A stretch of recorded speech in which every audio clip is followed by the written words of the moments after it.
Hey everyone, welcome to today's edition of One Single Story, where each weekday we offer a brief lesson from a section of today's reading in the One-Year Bible.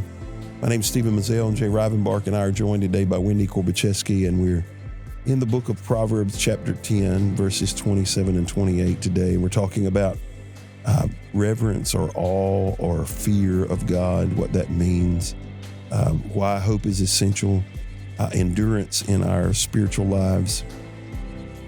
So I hope you grab your Bible and a pen and paper, and let's have a conversation around the Word of God.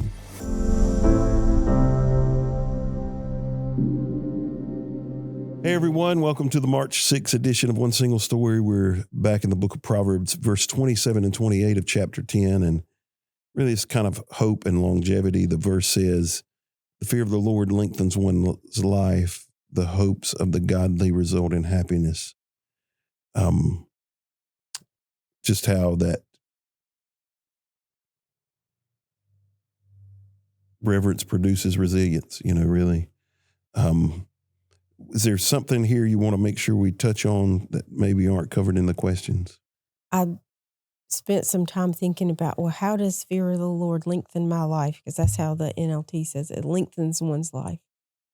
And all I could think about is that without it, all you have left is the stress. And how many studies have been released about how stress can take years off of your life. Right. And when you eliminate that, how much time you have bought back for yourself. And it's foundational to having fear of the Lord, having that reverence for God. And I thought, wow, just from a health perspective, how much joy that can bring. Yeah, for me, it's just a simple contrast between the quality of life between a believer and unbeliever. It's over and over and over again. You can have this, experience this, achieve this, or this. And it would seem that any reasonable person who reads through these passages in the Proverbs would come to a natural conclusion. I want to be on that list over there, not this list over here. We have to be aware that we get to choose which category we're in. Yes, Which one. it is a choice. So how does reverence shape your life? It brings perspective. Aligning myself under the authority of God reminds me that, I'm not the center of the universe. He is. And that posture of humility leads to better decision making. It just puts everything in the right perspective. Yeah, I see it twofold. Reverence for God motivates me to do right things, even if they're not always for the right reason or motivation, but to make the right choice and decision. And hopefully the heart will follow if it's not on board to begin with. But it also is a sense of accountability, that it prevents me sometimes from doing things, saying things that would be hurtful or harmful, because I fear and respect and hold him in great awe. And so to me, it's twofold. It motivates me to good works in a good lifestyle, and also it helps me stay in balance and keeps me restrained sometimes from wrong choices and decisions because of that. It's interesting because the way I wrote it in my notes is it brings freedom and restraint, right? It's restraint that you have to be aware of who you're reflecting and how, you have enough reverence that you're restrained. Right. But it also gives you freedom that when That's right. like I can do this and not have to stress about it, it guides your decisions. It restrains you from sin, not even just sin, but things that are unwise. Yeah. It builds wisdom in your life. So in this concept, he talks about hope, the hopes of the godly. Why is hope essential? Hope is the thing that sustains us when everything seems to be going amok, when life is in chaos. And without it, you can give up. Even when there's a solution on the horizon or even apparent, you can just throw in the towel and say, I'm giving up because you have no hope. It's not wishful thinking. It's being planted in security and knowing what you can expect because you know God and you know His character. And that's why I can have hope. It's not this like, well, I hope that I have hope because it becomes the motivator. And it has the ability to give you the long view, not just taking what comes at you in the short term and panicking about the here and the now. Like, I need to look at further down the line here. I need to see how God's going to play this out because He is. His word tells us that. Yeah, I see hope as a stabilizer, a balancer in our life. Even, and we've talked a lot about faith and challenges and storms and difficulties, but even in those seasons, hope is kind of a balance to us, so it doesn't all tip to one side. That you want to see something that you can look forward to. There's a proverb that says, hope deferred makes the heart sick. If you don't have hope for something good to look forward to in some capacity, it really overwhelms your emotions, your mind, and even your spirit. And I'm reminded of Paul's writings in 1 Thessalonians, where he talked about even when we lose people that we love, he said we have lost, like you said, we don't deny it, it's reality, and we hurt and we grieve over it. He said, but not like those who have no hope, that even when we lose people who have faith and trust in Jesus, that's not the end point. So hope will sustain us in the worst and most difficult times of our life. Yeah, it fuels perseverance. Hope gives you the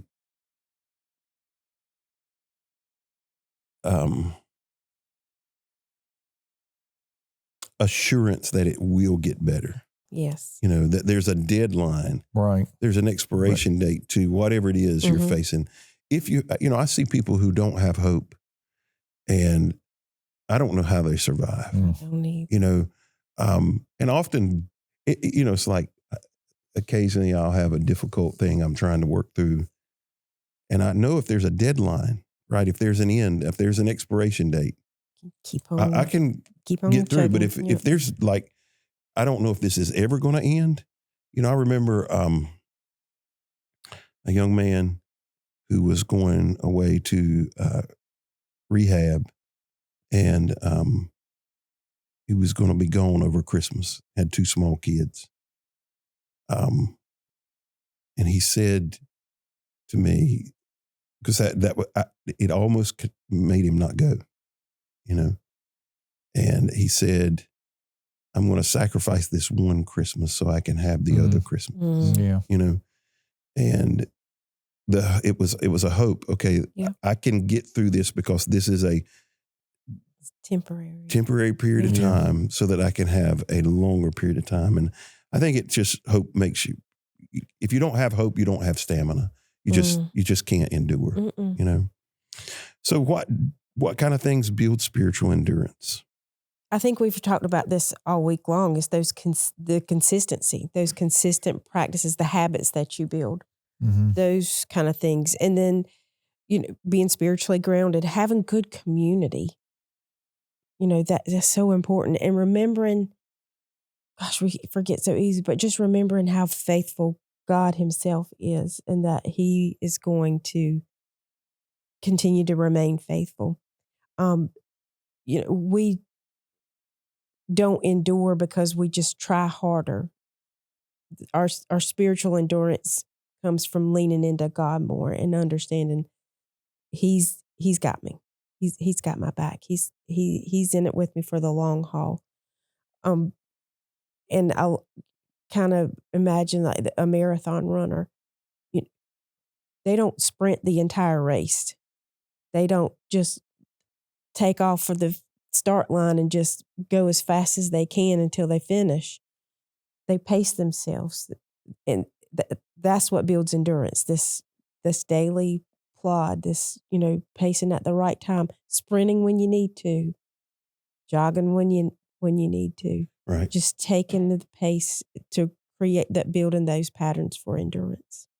And by the way, I'm at a place in my life where 100 yards would be a marathon. Preach. I would have to pace myself with that. But I think James gives us some real insight to the question of what builds spiritual endurance. He said, when your faith is tested, you build endurance. And, that's the part that we're like, can it come a different way? Can we do something else? Can I just be good for a while or give a little extra and my endurance builds up? But he indicates it is only because of things that you deal with, that you face, that you go through, that endurance is built up. And you talked about marathons. I don't think anybody, runs a marathon the first time they decide, you know what, I'm going to run a marathon. Let me go. I think they have to build up a process. If you're a weight lifter, you don't start lifting X amount of pounds first time. It's endurance. You build up. And I can look at my own life. There are some areas of my life that I am significantly stronger in, not necessarily physically, but some areas that I'm stronger in now than I was 5 years, 10 years ago.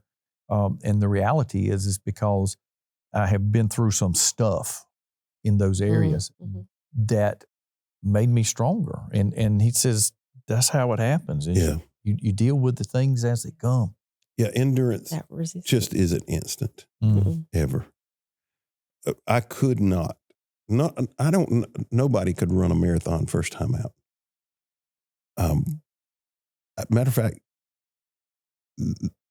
I don't know what the number would be, but I believe first time out it'd be under 10 miles, even for the person in the best shape. If they haven't been running. I would say so. Maybe under 5.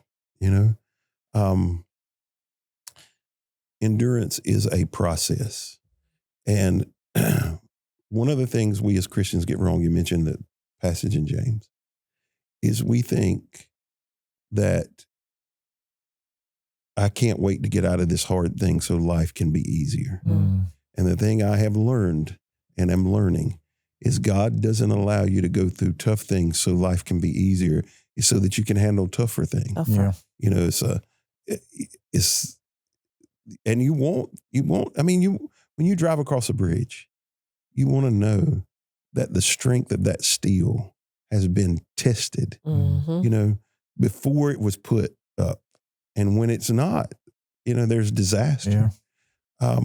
And in our lives, we want to know that the people we're leaning into have been tested. When you've seen people go through things over and over again, you go, all right, I can depend on them. Yeah.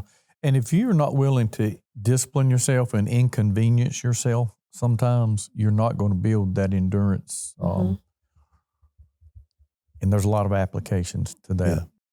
Thank you for joining us again today on this edition of One Single Story. Just as a wrap up for the whole week, I want to remind you that these Proverbs remind us that God's way is not just right. It's resilient, it's joyful, and it is sustainable. I hope you'll join us again on the next edition of One Single Story.